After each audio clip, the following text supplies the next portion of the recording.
You got it? Actually the theory, what is the theory between Lord Jesus and to this Old Testament, what it has given to Moses as a to apply,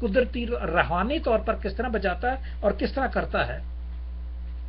اور وہ پیلوٹھی اسی لیے اس کی ماں کہلائی تھی کیونکہ وہ پاکیزہ تھی.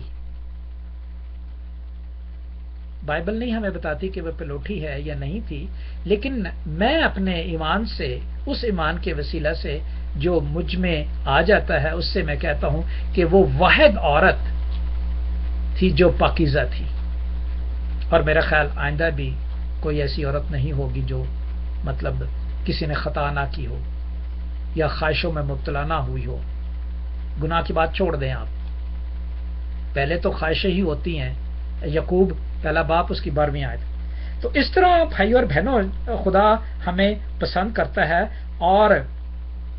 اور میں نے بنی اسرائیل میں سے لاویوں کو لے کر ان کو ہارون اور ان کے بیٹوں کو عطا کیا ہے تاکہ وہ خیمہ اجتماع میں اپنی اسرائیل کی جگہ خدمت کریں اور بنی اسرائیل کے لیے کفارہ دیں. آخر میں میچور ہونا ضروری ہے. اگر میچور ہم نہیں ہوں گے، اسی لیے ہم بائبل اسٹڈی کر رہے ہیں کہ ہم میچور ہوں. اور اگر ہم میچور نہیں ہوں گے تو میں خود ہی پھر اپنے آپ کو کنڈیم کر لوں گا کہ آئی ڈونٹ نو. کبھی کسی وقت سے بات کی جائے تو کہتے ہیں یار میں نے کیا کلام کسی کو سنانا، یا مجھے نہیں آتا. ایک ڈر سا، خوف سا بیٹھ جاتا ہے. لیکن اگر اسٹڈی کی ہو تو پھر خوف اور ڈر نہیں رہتا، یا بتایا گیا ہو یا سنا گیا ہو. اسی لیے میں نے نہیں کہوں گا، آئی ایم سوری، ہم نے سب نے مل کر کلام مقدس ابتدا سے شروع کیا ہے، اور ہم نے مل کر کلام مقدس جو ہے وہ نئے عہد نامے سے شروع کیا ہے. آمین. لکھا ہے 22 سے 26 تک پڑھ دیتا ہوں. اور پھر خداوند نے موسیٰ سے کہا، لاویوں کے متعلق جو بات یہ ہے کہ 50 برس سے لے کر اس کے اوپر کی عمر میں اور وہ خیمہ اجتماع کی خدمت کے لیے اندر حاضر ہوا کریں، اور جب 50 برس کے ہوں تو پھر دیکھ لیں آپ 25 برس سے لے کر اوپر کے ہوں اور پھر 50 برس کے ہوں تو اس کام کے لیے نہ آئے اور خدمت نہ کریں، بلکہ خیمہ اجتماع میں اپنے بھائیوں کے ساتھ نگہبانی کے کام میں مشغول ہوں اور کوئی خدمت نہ کرے. لاویوں کو جو کام سونپے جائیں گے ان کے متعلق ایسا ہی کیا کرنا. شکر ہے خداوند کا کہ ہمیں خداوند کلام دیتا ہے اور کلام کی ہدایت کے ساتھ ہمیں سمجھنے کی بھی عقل دیتا ہے. ہم شکر ادا کرتے ہیں. Don't focus on me, please. I am nothing. I'm just I am reading every day, and I'm reading not only the reading. I'm always looking something which is benefit for me. جو مجھے benefit ہوتے ہیں میں اس میں سے وہ ڈھونڈتا ہوں. اور پھر کوئی تعجب کی بات نہیں ہے اس میں صرف اتنی بات ہے کہ ہم سب جو ہیں، میں اس لیے شیئر کرتا ہوں، میں اتنا کوئی عالم نہیں ہوں، میں اس لیے شیئر کرتا ہوں کہ ہم سب جو ہیں وہ غیر لوگوں کے سامنے خداوند کے نام کو جلال دینے کے لیے آواز بلند کر سکیں. خداوند آپ کے ساتھ ہو. آمین. آمین آمین. God bless you doctor Joseph John. خداوند آپ کے ساتھ ہو. خداوند آپ کو بڑی برکت عطا کرے اور اسی طرح دنیا میں خداوند آپ کو استعمال کرے ان اچھی اسٹڈی کے لیے جو خداوند کے پاک کلام کے آپ بڑے اچھے طریقے، آسان طریقے سے ہمیں سکھاتے ہیں. خداوند ہمیں بھی توفیق عطا فرمائے تاکہ آج ہمیں خداوند نے یہ موقع دیا ہے، خداوند نے خادم دیے ہیں جو ہمیں سکھا سکتے ہیں، اور اس وقت کو ہم غنیمت جانے تاکہ ہم ان باتوں کو خاص دل سے ان کو اپنی زندگی میں لائیں. خداوند آپ کے ساتھ ہو. میں ریکویسٹ کروں گا ہمارے ساتھ پاسٹر لطیف جان ہیں، اگر میری آواز کو سن رہے ہیں تو خداوند کے خادم کے لیے، آج کے میسج کے لیے، حاضری جماعت کے لیے دعا میں رہنمائی کر. پاسٹر لطیف جان.